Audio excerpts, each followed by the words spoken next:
This conference will now be recorded. Hello everyone, my name is Oleg Kuperschmidt. I'm a Director of Product Management from Progress, working with OpenEdge. And today I'd like to share with the Customer Validation Program community and Progress employees about the upcoming changes for product lifecycle policy for OpenEdge.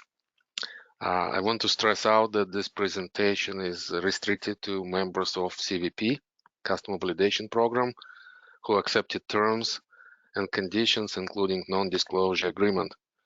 The fact that we are planning to change and update and modernize terms of the lifecycle policy was shared broadly with customers at recent events, PAC Challenge in North America and Europe.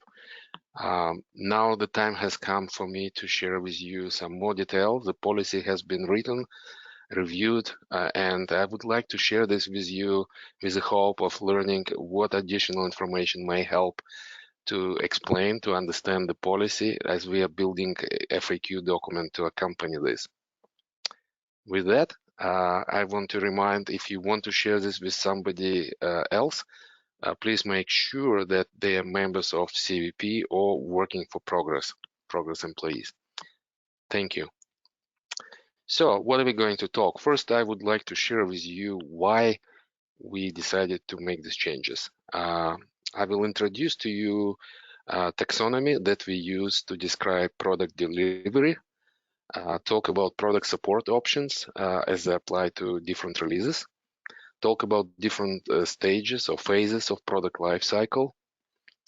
We also take additional commitments and clarifications in the policy for third-party product support and backward compatibility. And in the end, I will also take on the most pertinent question that probably most of us have. What does it mean for my current release that I use in production? All right, so with that, let us start. First of all, why are we making changes? There are a number of reasons. We want to bring our lifecycle model in line with industry best practices. It will make it easier for, especially for new people who come to OpenEdge from outside, to understand our lifecycle. There are also other reasons. We want to introduce upfront knowledge of release longevity. When we introduce new release, we want to help you make informed, confident decision to modernize OpenEdge application to run on this new release. We want to improve quality and stability for all OpenEdge customers, particularly as it pertains to applying what we call today service packs and hotfixes. We want them to be simpler and less disruptive, and we want them to resolve problems for all our customers, not for those who speak about them. We want to also accelerate innovation delivery, particularly for those of our customers who are already in a position to benefit from them with the help of DevOps processes and continuous integration and continuous development pipelines. So the timeline, this is what we have today at the bottom, 11.7 release with the latest service pack 11.7.5. We are looking, the green color here represents the active phase. The yellow represents what we know today as mature. We are going to rename it as sunset, and pink is retired. As you can see, we have also here release 12.0 and 12.1. And in the gray area zone, we see the future releases. We don't know when they and how, but as you can see, intent here to have them fast moving, frequently occurring, perhaps short-lived, with occasionally releases nominated as long-term supported releases. That's what LTS stands for here. And in those cases, terms of support will be a little bit different. So let us go back to the taxonomy, forms of product delivery. We will consolidate and simplify a notion. Instead of having major, minor releases, service packs, and hotfixes, we're simply going to refer to them as releases and updates. All of them are generally available for all supported platforms as specified in Platform Availability Guide. What's in the box? Well, first I want to say that all of them are cumulative. If you have a release, it includes fixes and features from prior releases, unless otherwise stated about obsolescence. We have that language too. And the same for updates. If we have fixes or security vulnerability resolutions, they will be cumulative in nature for a given release. We will notice that new features are only listed for releases. We are going to limit introduction of enhancement, behavioral changes, and new features only to releases.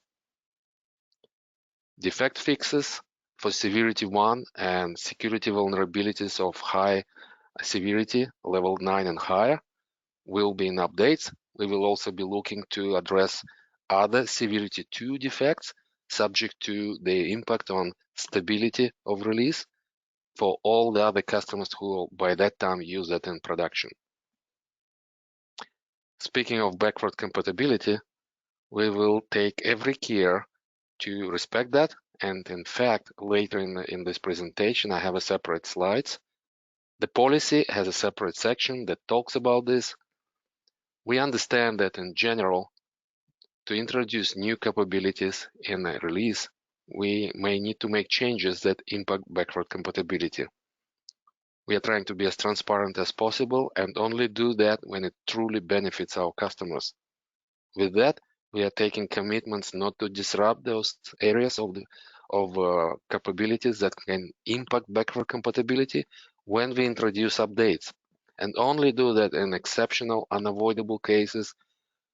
For example, a major security vulnerability was discovered that impacts the whole industry, and we must close the hole, and that will cause some encryption algorithms to be changed. Or, for example, the platform which we support goes end of life and the replacement requires porting or code changes, recompilation of OpenEdge binaries. In those cases, we will take extra care to communicate and help you to minimize the impact. As far as timing goes, both releases and updates can be scheduled, and also updates can be done on an as-needed basis, depending on the situation. So, support duration. There are two options going forward. We will have releases that we will nominate as a long-term supported releases.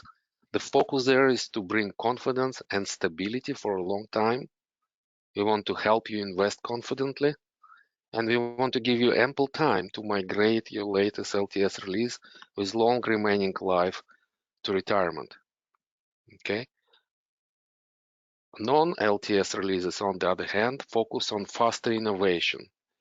They're designed to help you compete with native cloud vendors who can innovate faster, who have a hosted solution that allows them to make changes, improvements on a regular basis as fast as daily. We understand that this would require some additional automation and adoption of CI/CD pipelines, and we understand that it's not for everyone, so it will take time. Non-LTS releases. So every release, unless stated, will be a non-LTS release. We'll take a special care to announce which releases are long-term supported. The intent is to deliver them often. We hope we can do it every 6 months. And with such a frequent cadence of delivery, it is no surprise that we intend to retire them as soon as the next one becomes available. They are short-lived. They're for those of our customers who can take on new features quickly. As I mentioned already, it will require special effort, and not everyone will be ready for that on day one. They're used for early development or, for example, cloud production deployments, likely initially small audience. Long-term supported releases. The intent there is to deliver them about once every 3 years, giving you ample time to benefit from your investment. They will include cumulative enhancement from prior non-LTS releases and, of course, bug fixes from previous releases. What's important is, in order to provide you necessary stability, we have to ensure that we respect your backward compatibility, and that requires that we don't introduce new features on top of LTS. If we want new features, we have to be prepared to adopt new release. Okay? Now, What's important is that this long-term supported release gives you ample time, as I mentioned. How ample? 8 years, more than 8 years, in fact. Let's take a closer look. Once release goes GA, it enters active phase. Active phase, when we actively support it, we consider for certification, ports. This phase continues for over 5 years. I say over 5 years because in addition to fixed 5-year duration, we also take time to monitor the adoption in production and to collect enough sufficient evidence that the features, the new changes we introduced in this release have been successfully adopted and tested in production by our customers. The next phase, sunset phase, gives you additional 3 years where our frequency of updates will be reduced. However, you still fully support it and you have time to plan to migrate to a next long-term supported release. So again, to reiterate, what does it mean we monitor? So I mentioned we have a target sunset date milestone. What does it mean? Following the announcement of GA or general availability, Progress will monitor closely customers' adoption experience. And once sufficient evidence of success is collected, we'll announce the target sunset date, which will be 5 years from this moment on. Okay? Product lifecycle phases, let's put it all together now. If we look at the timeline of a release, it all starts with general availability announcement. Let's say OpenEdge 12.2 becomes generally available. On that date, customers can download it from electronic software download site and start installing and using it. I'm talking about customers with maintenance support, of course. We will be working closely with customers, helping answer questions, helping make sure that it is successfully used in production. And once we collect sufficient evidence of success, we will be in a position to announce when is the sunset date. The sunset date will be 5 years forward from this point on. Once a product reaches the sunset date 5 years later, we will start the counter for an additional 3 years towards retirement date. Okay.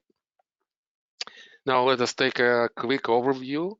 Now we can see here there are 3 stages: active, sunset, and retired. As a summary, active lasts for 5+ years. We will be doing updates, they're cumulative, they resolve critical issues. There will be no new features applied to LTS release. Once it goes GA, only fixes. And it will be considered for certification and ports for major platform components. Once we go sunset, we are slowing down naturally. Updates are less frequent. We hopefully have less surprises there. And we will also not be looking to do ports. Ports require recompilation, rebuild. Hopefully we don't run into this. But certifications are still considered. And even after we retire, the situation is no different than today. We continue to answer questions to give us the best effort help. There will be no updates after retirement and no certifications. Now, this summary is a high level. The policy language will specify details and provide more specifics, but I just wanted to introduce you.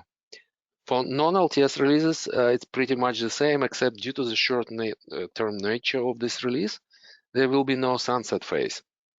Once the next release is available, active will immediately become retired, essentially replaced by the next release. Okay, and again, due to short-term nature, there will be no room for doing ports or rebuild for a new operating system or Java, for example. Speaking of third-party products, let us talk about this for a moment. For a long time, the understanding was fairly loose or implied how we support, how frequently we update. Going forward, we want to make additional commitments to our customers in our lifecycle support policy. When a new release goes GA, we want to make sure that if there is a critical third-party product that is relevant to OpenEdge that we support, and a new version becomes available by its vendor more than 3 months in advance of OpenEdge release GA, we want to support it.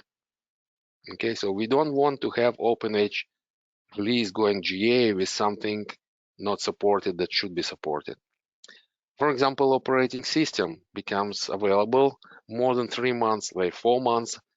A new version of operating system, CentOS, for example, becomes available more than 3 months before GA. That needs to be supported at GA time, at least certified. Speaking of supported and certified, the new policy defines what is the difference between certification and porting, just for the avoidance of doubt. And I will say here that certification means we test, we understand where we stand. If there is any limitations or workaround, they are noted. Now, if porting is required, that's a special project, and normally it involves recompilation, rebuild of our binaries, and that's of course much more involved project. For example, release 12.2 was ported to Java 11. That requires significant rework and investment on behalf of Progress to make sure it is modernized and ready for future. Now, on the other hand, so I was talking about new introduction. What happens to third-party products when they're about to be end of life? Normally, their vendors will anticipate and announce in advance their target end of life date. When this happens, we want to make sure that when this date is beyond 6 months of OpenEdge GA release, we are still supporting it. So we're not cutting it too soon for you, okay? Giving you ample time to plan to migrate your machines. All right, so we came finally to the most interesting and exciting topic, backward compatibility. Sounds easy, right? We just press a button and everything, voila, works. Well, of course not. It is much more complex. There are so many moving parts. It's hard to list them all, but we tried.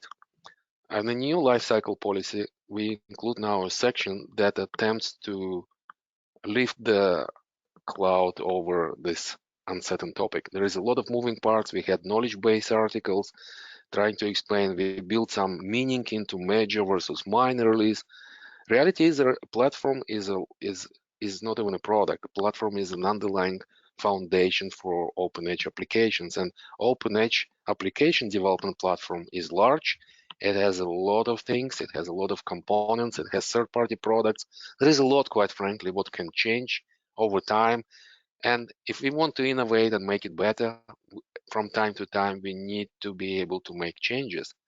How do we make them without causing undue hardship to our customers who depend on stability? Well, the new lifecycle policy explains the implications for each of these items listed here, for security, for database, for our code.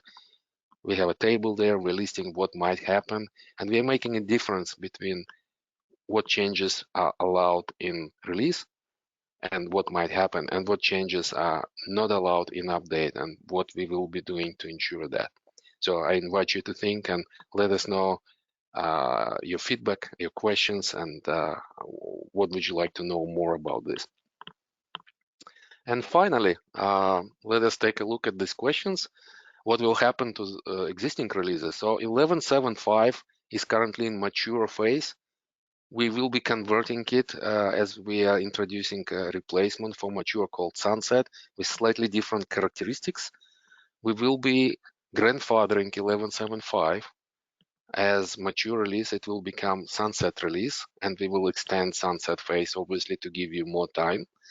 The actual retirement date for it will be announced at the time of 12.2 going GA, generally available. 12.0 is already in mature phase, and it will be converted to Sunset phase.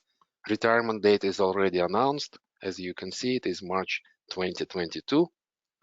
Release 12.1 is currently active. It will become Sunset, with retirement date again announced at the time of 12.2 going GA.